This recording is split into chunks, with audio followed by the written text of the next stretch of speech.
মতো দুষ্ট বন্ধুর পাল্লায় পড়ে আজকে জাহান্নামে আমার এমন পরিণতি। আফসোস করবে আর হাতগুলো কামড়াইতে থাকবে। যুবক ভাইয়েরা, সময় নাই, তাই আমি সংক্ষেপে শেষ করে দিলাম। একটা কথা বলি, এই আয়াত শুধু একবার জন্য নয়, এই আয়াত 1400 বছর আগে নাজিল হয়েছে, এখন শেষ এমনটা না। জাহান্নামের ভিতরে শুধু ওই বেঈমানরাই এই কথা বলবে এমনটা না। আপনাদের শ্যামবাড়ির মানুষ এই কথা বলবে, আমার হবিগঞ্জের মানুষ এই কথাই বলবে। যারা জাহান্নামে যাবে তারাও বলবে ইয়া ওয়াইলাতা লাইতানি লাম আত্তাগিজ ফুলানান খালিলা। তারাও আফসোস করে বলবে, হায় আফসোস, আমি যদি বেনামাজিকে বন্ধু না বানাইতাম, আমি যদি সুদখোরের সঙ্গে বন্ধুত্ব না করতাম গো, আমি যদি লম্পটের সাথে বন্ধুত্ব না করতাম, বেনামাজির সঙ্গে বন্ধুত্ব না করতাম, আমি যদি একটা সরল সোজা 5 ওয়াক্ত নামাজের সঙ্গে বন্ধুত্বটা করতাম, আমি যদি মসজিদের মুয়াজ্জিনের সঙ্গে বন্ধুত্ব করতাম, আমি যদি ইমামের সঙ্গে বন্ধুত্ব করতাম, খতিবের সঙ্গে বন্ধুত্ব করতাম, একজন আলেমের সঙ্গে বন্ধুত্ব করতাম, তাহলে এমন পরিণতি আমার হতো না। কারণ বন্ধু দুনিয়াও যেমন বরবাদ করে, পরকালও বরবাদ করে দেয়। কথা হয় না? আজকে যতগুলা ইয়ং জেনারেশন যারা নেশা আসক্ত, বলুন এই নেশা কি মা বাবাই শিখাইছে? আপনার দাদা দাদি শিখাইছে? যারা ন্যূনতম সিগারেট খান, বলুন তো দেখি সিগারেট কোন মা বাবাই শিখাইছে?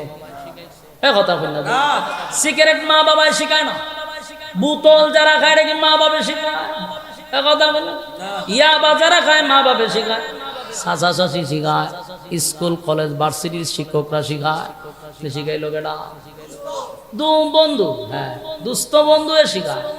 বিড়ি না খাইলেও দুস্থ একটা টান দে, দেখবে বাবের জগত দেবে।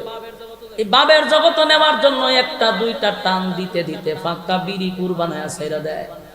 গাঞ্জা যদি না খায়, দুস্থ একটা টান মার, তুই বাবের জগতে চলে যাবি। তাই গাঞ্জা না খাইলেও জোর করে খাওয়াইতে খাওয়াইতে এক পর্যায়ে গাঞ্জা কুরবানায়া দেয়, বোতল কুরবানায়া দেয়। শুধু তার দুনিয়া ধ্বংস করছে এমনটা নয়, তার পরকালটারেও সে ধ্বংস করে দিল। এজন্য যার সাথে যার মহব্বত, তার সাথে তার কিয়ামত।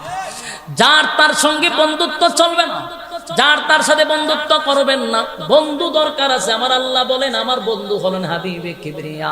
হাবিবুল্লাহ হলো আমার বন্ধু। আল্লাহরও বন্ধু আছে। আমার নবী কয় আমার বন্ধু আবু বকর। এমন ভাবে সবাই বন্ধু নিয়ে চলতে হয়, কিন্তু বন্ধুত্ব যার তার সাথে চলে না। কথা কোন ঠিক নেই?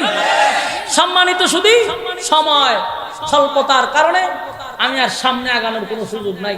আজকের এই মাহফিল যে আজকে কেন আমি নিজে জানি না। আমার কইছে 2 দিন আগে, হ্যাঁ কয় আমি ভাবছি ভাই 11 তারিখ, তখন পরে আমার কয় আজকে আমি হাজিরা দিচ্ছি। আমার মাথার উপরে একটা আসমান ভেঙে পড়ে রয়েছে, কারণ অন যাইতে কুমিল্লা বাইরে বহুদূর, হ্যাঁ কেনা যাইতে। এই জন্য আমাদের এখানের যিনি কামালউদ্দিন দাইমি ভাই, বেচারার আবদার রক্ষার্থে আরো একজন ওলামায়ে কেরাম যোগাযোগ করছেন বারবার। এই জন্য আপনাদের এখানে হাজিরা দিলাম। যে কথাগুলি বলছি, গুরুত্বপূর্ণ একটা কথা হলো, বন্ধু নির্বাচনের ক্ষেত্রে আমরা খুব সচেতন থাকবো। যারে তারে বন্ধু বানাবো না, সৎ লোকের সাথে বন্ধুত্ব করব। সৎসঙ্গে সৎবাস, অসৎ সঙ্গে সর্বনাশ। রাজি আছি ইনশাআল্লাহ? বন্ধুরা নিয়ে নিয়ে ঘুরাই সৎকান, অনেক বন্ধু আজকে মাহফিলে বেলে দিছেন, ঠিক নেই? এই জন্য বন্ধু নির্বাচনের ক্ষেত্রে সাবধান। আল্লাহ বুঝার, মানার, আমল করার তৌফিক দান করুক, আমিন।